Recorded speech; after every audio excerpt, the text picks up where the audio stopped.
नमो भगवते तस्मै कृष्णायाद्भुतकर्मणे रूपनाम विभेदेन जगत कीर्ति यो यतः सच्चिदानन्दरूपाय विश्वोत्पत्त्यादिहेतवे तापत्रय विनाशाय श्रीकृष्णाय वयं नुमः। इस 10वां स्कंद अध्याय 2 भगवान का गर्भ प्रवेश और देवताओं द्वारा गर्भ स्तुति।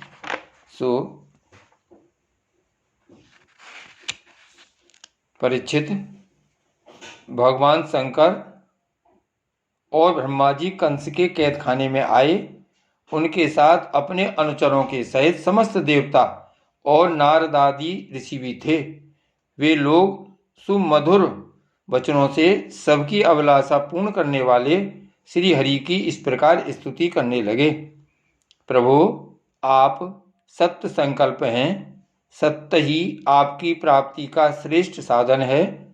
सृष्टि के पूर्व, प्रलय के पश्चात और संसार की स्थिति के समय इन असत अवस्थाओं में भी आप सत्य हैं। पृथ्वी, जल, तेज, वायु और आकाश, इन 5 दृश्यमान सत्यों के आप ही कारण हैं और उनमें अंतर्यामी रूप से विराजमान भी हैं।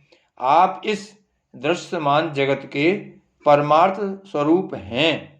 आप ही मधुर वाणी और समदर्शन के प्रवर्तक हैं। भगवान, आप तो बस सत्य स्वरूप ही हैं। हम सब आपकी शरण में आए हैं। यह संसार क्या है? एक सनातन वृक्ष।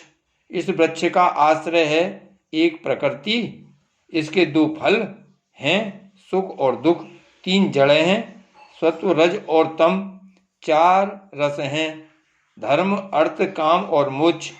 इसके जानने के 5 प्रकार हैं, श्रोत्र, त्वचा, नेत्र, रसना और नासिका। इसके 6 स्वभाव हैं, पैदा होना, रहना, बढ़ना, बदलना, घटना और नष्ट हो जाना। इस वृक्ष की छाल हैं 7 धातुएं, रस, रुधिर, मांस, मेद, अस्थि, मंजा और शुक्र। 8 शाखाएं हैं, 5 महाभूत, मन, बुद्धि और अहंकार। इसमें मुख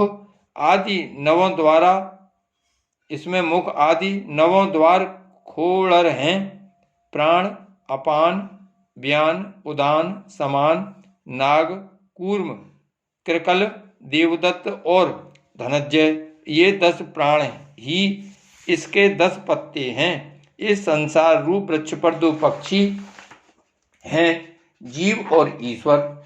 इस संसार रूप वृक्ष की उत्पत्ति के आधार एकमात्र आप ही हैं। आप में ही इसका प्रलय होता है और आपके ही अनुग्रह से इसकी रक्षा भी होती है। जिनका चित्त आपकी माया से आवृत हो रहा है, इस सत्य को समझने की शक्ति खो बैठा है, वे ही उत्पत्ति, स्थिति और प्रलय करने वाले ब्रह्मादि देवताओं को अनेक देखते हैं। तत्वज्ञानी पुरुष तो सबके रूप में केवल आपका ही दर्शन करते हैं। आप ज्ञान स्वरूप आत्मा हैं। चराचर जगत के कल्याण के लिए ही अनेकों रूप धारण करते हैं। आपके वे रूप विशुद्ध, अप्राकृत, सत्वमय होते हैं और संत पुरुषों को बहुत सुख देते हैं। साथ ही दुष्टों को उनकी दुष्टता का दंड भी देते हैं। उनके लिए अमंगल में भी होते हैं। कमल के समान कोमल, अनुग्रह भरे नेत्रों वाले प्रभु, कुछ बिरले लोग ही आपके समस्त पदार्थों और प्राणियों के आश्रय स्वरूप रूप में पूर्ण एकाग्रता से अपना चित्त लगा पाते हैं और आपके चरण कमल रूपी जहाज का आश्रय लेकर इस संसार सागर को बछड़े के खुर के गड्ढे के समान अनायास ही पार कर जाते हैं। क्यों ना हो, अब तक के संतों ने इसी जहाज से संसार सागर को पार जो किया है, परम प्रकाश स्वरूप परमात्मन, आपके भक्तजन सारे जगत के निष्कपट प्रेमी सच्चे हितैषी होते हैं। वे स्वयं तो इस भयंकर और कष्ट से पार करने योग्य संसार सागर को पार कर ही जाते हैं, किंतु औरों के कल्याण के लिए भी वे यहाँ आपके चरण कमलों की नौका स्थापित कर जाते हैं। वास्तव में सत्पुरुषों पर आपकी महान कृपा है, उनके लिए आप अनुग्रह स्वरूप ही हैं। कमल नयन, जो लोग आपके चरण कमलों की शरण नहीं लेते तथा आपके प्रति भक्ति भाव से रहित होने के कारण जिनकी बुद्धि भी शुद्ध नहीं है, वे अपने को झूठ मूठ मुक्त मानते हैं। वास्तव में तो वे बद्ध ही हैं। वे यदि बड़ी तपस्या और साधना का कष्ट उठाकर किसी प्रकार ऊंचे से ऊंचे पद पर भी पहुंच जाएं, तो भी वहां से नीचे गिर जाते हैं। परंतु भगवान, जो आपके अपने निज जन हैं, जिन्होंने आपके चरणों में अपनी सच्ची प्रीति जोड़ रखी है, वे कभी उन ज्ञानाभिमानियों की भांति अपने साधन मार्ग से गिरते नहीं।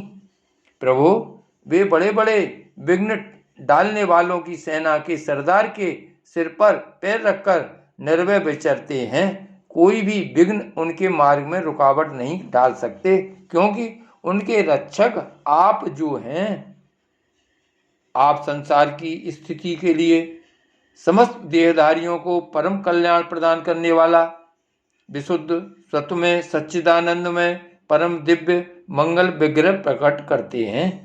उस रूप के प्रकट होने से ही आपके भक्त वेद, कर्मकांड, अष्टांग योग, तपस्या और समाधि के द्वारा आपकी आराधना करते हैं। बिना किसी आश्रय के वे किसकी आराधना करेंगे? प्रभु, आप सबके विधाता हैं। यदि आपका यह विशुद्ध सत्वमय निज स्वरूप न हो, तो अज्ञान और उसके द्वारा होने वाले भेदभाव को नष्ट करने वाला अपरोक्ष ज्ञान ही किसी को न हो। जगत में दिखने वाले तीनों गुण आपके हैं और आपके द्वारा ही प्रकाशित होते हैं, यह सत्य है। परंतु इन गुणों की प्रकाशक वृत्तियों से आपके स्वरूप का केवल अनुमान ही होता है, वास्तविक स्वरूप का साक्षात्कार नहीं होता। आपके स्वरूप का साक्षात्कार तो आपके इस विशुद्ध सत्व में स्वरूप की सेवा करने पर आपकी कृपा से ही होता है। भगवान, मन और वेद वाणी के द्वारा केवल आपके स्वरूप का अनुमान मात्र होता है, क्योंकि आप उनके द्वारा दृश्य नहीं, उनके साक्षी हैं। इसलिए आपके गुण, जन्म और कर्म आदि के द्वारा आपके नाम और रूप का निरूपण नहीं किया जा सकता। फिर भी प्रभु, आपके भक्तजन उपासना आदि क्रिया योगों के द्वारा आपका साक्षात्कार तो करते ही हैं।